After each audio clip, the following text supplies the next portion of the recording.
All right, I want to get to this. The New York Times out with a scathing op-ed, scolding the mainstream media for its botched coverage of the now discredited Christopher Steele dossier and urging the press to come clean. It reads in part, the dossier has been largely discredited by 2 federal investigations and the indictment of a key source, leaving journalists to reckon how, in the heat of competition, so many were taken in so easily because the dossier seemed to confirm what they already suspected. End quote. And investigative journalist Glenn Greenwald tweeted this: the corporate media knows it can't get away with ignoring their major role in this fraud any longer, but it's still trying to limit the damage. Meanwhile, Congressman Jim Jordan of the great state of Ohio says if some of the media can come clean about the dossier, so can Adam Schiff. Watch.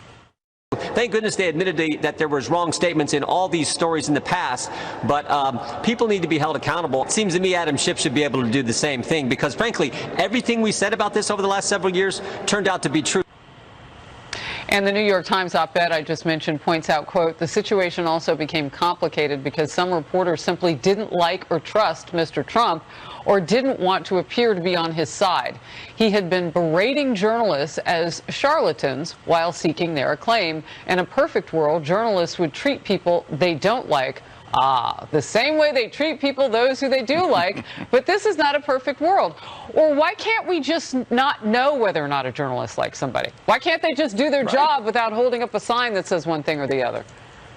Speak truth to power without fear or favor to party. Be like Tim Russert. I have no idea how the late, great Tim Russert voted, but boy, he held both sides accountable, and we'd like to see a little bit more of that. But look, until Adam Schiff stops getting booked on every network to promote his book that still pushes the lie of Trump-Russia collusion based on the Steele dossier, that is also pure fiction, we know that now, until Schiff isn't propped up as a truth teller, until news organizations like CNN and BuzzFeed apologize on the air for putting that unverified dossier into the public domain that kicked this whole thing off, it almost means nothing because the damage has already been done. Mission accomplished. 3 years of a presidency dominated by the greatest falsehood in modern political history.